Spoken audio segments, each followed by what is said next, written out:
Hi, everyone. I'm Gordon Haff, technology evangelist with Red Hat, and I'm pleased to be joined by Irshad today to talk about data and data services. Irshad, please introduce yourself. Hey, Gordon. Hey, everyone. My name is Irshad Raihan. I am Director of Product Marketing at Red Hat's Cloud Storage and Data Services business. So, Irshad, to start with, I'd like to ask you something that I think will help frame the rest of this discussion. First, I'm going out on a limb and make the assumption that data-related challenges organizations are facing today are different from in the past. Is my assumption right? And if so, what has changed? It's an interesting question, Gordon. The assumption is mostly right. What is interesting is that the fundamentals really haven't changed that much. They're manifesting themselves differently in today's world. So think about the classic 3 V's, right? We've talked about volume, variety, and velocity of data. We've been talking about this, since the time of Hadoop. However, the way that they're manifesting themselves are in the context of much greater collaboration. So even though the volume of data has been steadily increasing, and maybe not steadily in some cases, exponentially in other cases, it's really more about how do you get different stakeholders across the data pipeline to collaborate around the data. That's really the challenge. You think about velocity, it's the same thing. It's about portability of data. At the same time, it's access and security of the same data. If you think about variety, in the past, we talked about unstructured versus structured data. But when you really think about unstructured, the number of devices out there far outnumber the number of sources of structured data. So think about Internet of Things and Edge and other things that are driving that variety of data. What it really boils down to, Gordon, in my view, is the mindset of the average enterprise has changed. Most enterprises realize that they can't compete now in the way that they utilize data. And that is causing fundamental seismic shifts in the way that data companies really operate. At this point, it's probably also worth discussing why we're talking about data and data services, whereas in the past, I think we'd have been talking storage.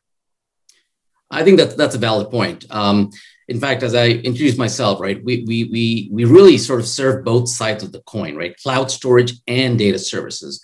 In a sense, storage is a means to an end, Gordon, right? The value of data is very much tied to applications and to the business. In fact, you've covered this in other segments of this series as well, about some of those lines blurring between infrastructure and applications. And so this is really part of that broader movement where infrastructure operators cannot operate in a silo.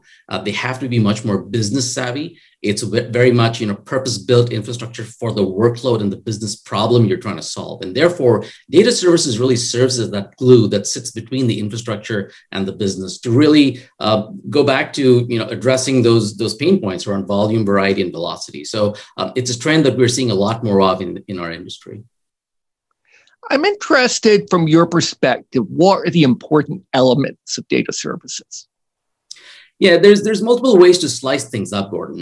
One of the simplest ways we find that customers tend to think of is in terms of data at rest, data in motion, and data in action. And the reason we think of it that way is it's you can very easily get overwhelmed by the challenges around all of the, just managing the data in an organization. The easiest way that we find customers think through this is, I've got a lot of data that is, traditional data that I've been collecting through, traditional BI systems, through point of sale systems, things like that, structured data effectively. But there's a lot more of unstructured, NoSQL type of data that lives within organizations as well. So I need a strategy around that data at rest. But at the same time, I'm also dealing with data in motion. So think about all of the streaming ingest that's coming into an organization. We talked about edge and devices and things like that. And how do I marry some of that data? How do I quickly gain insights? Because what's interesting about the sort of contrast between data at rest and data in motion is data at rest is, every bit of the data is valuable, right? Data in motion, however, think about an RFID sensor, think about a power meter. Most of the data that it's sending into the gateway is actually not that interesting. What's interesting is when there's spikes and troughs in the data, right? So there's almost a different mindset you would need to handle data in motion versus data at rest. But the third pillar is where we think is the most exciting, right? That's the data in action. That's the glue. That's the piece where we talk about things like collaboration. We talk about real-time insights, AI, ML, and all of that happening. So if I think most customers, as they sort of break things down, this is probably the easiest way to marry the old and the new, as well as a lot of things that are happening around the edge. So Irshad, we've sort of been talking in the abstract. To make this a bit more tangible for our audience, could you take us through how data services might play into, say, a machine learning AI workload, maybe even one that's distributed in some manner? Absolutely, Gordon. So this is a classic data in action scenario, right?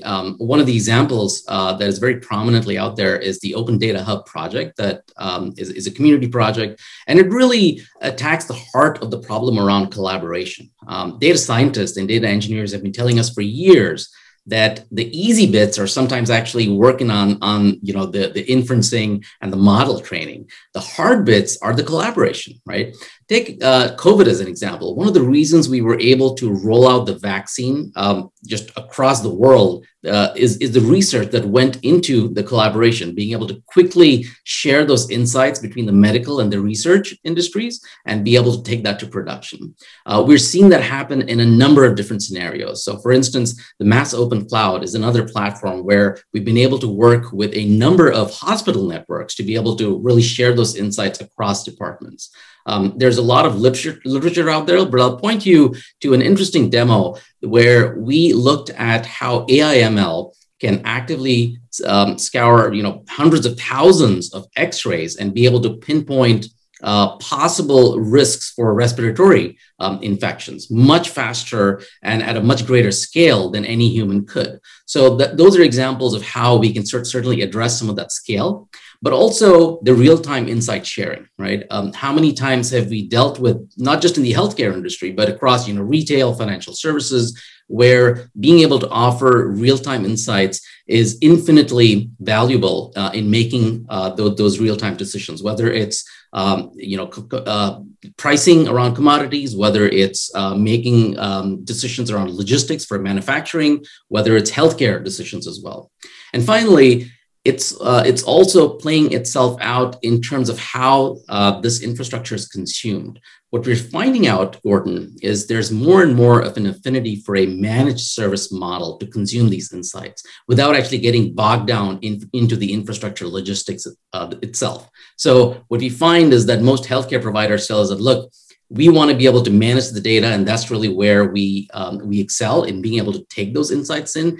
Can you help us consume that infrastructure in a way that is much more, pay as you go, and in a way that is aligned to our OpEx model? And so the managed services model lends itself really well to that. When you combine that with projects like the Open Data Hub, you really have a powerful solution that is applicable, really, frankly, across any industry. So this also seems like a really good example of the intersection of apps, the intersection of services with data that you mentioned earlier. Yes, absolutely. So this is, again, a broader trend that we're seeing in terms of infrastructure and really the IT teams becoming much more business savvy and much more aware of the workload rather than providing a general purpose platform. Another trend that we've seen is, there's an interesting way of putting it, which is as things have gotten bigger, things have gotten smaller. And what I mean by that is, think about as applications have gotten more complex, they're really being delivered by microservices rather than these monolithic applications, right? Similarly, in infrastructure, what we're finding is that enterprises need much more granular control in the way that not only they purchase, but the way they consume these infrastructure services. And that's going back to that managed services idea, where the cloud has really impacted the way that enterprises consume infrastructure.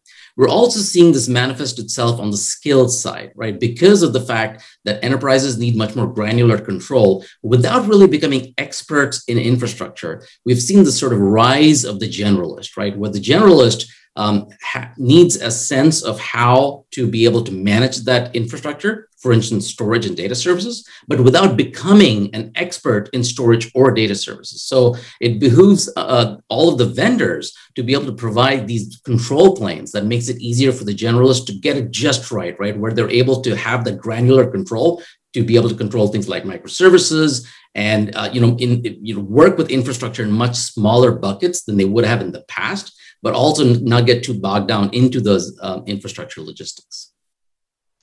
To close this out, what are the roles in an organization that are likely to make use of these data services? That's a fantastic question. And in fact, it's a two-part answer, right? There's two facets of data services. If they think about it, northbound, we have the app dev teams, we have DevOps managers, folks that are building applications and that are rolling on an agile basis, rolling these applications out. So there's absolutely no room for downtime or loss of data. Then you've got the chief data officers, right? So folks that are constantly thinking about risk and compliance and business continuity. And in some sense, even developers have started to care about infrastructure, right? This goes back to your point about the lines blurring, right? In the past, developers worked in a silo and infrastructure folks worked in a silo.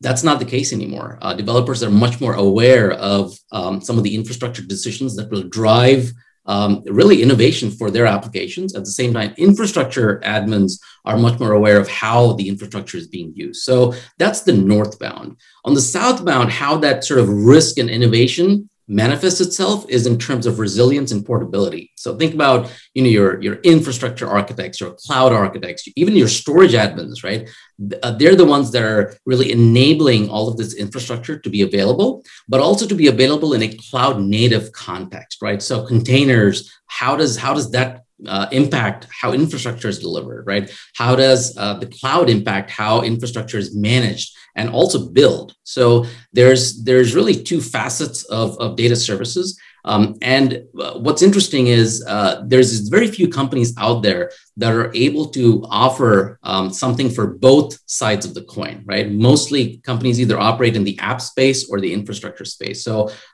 as we work with customers and as being a trusted advisor, our advice really would be to work with vendors that can kind of marry those two worlds and consolidate a single control plane for all of data services. Well, thank you, Irshad. Thanks, Gordon.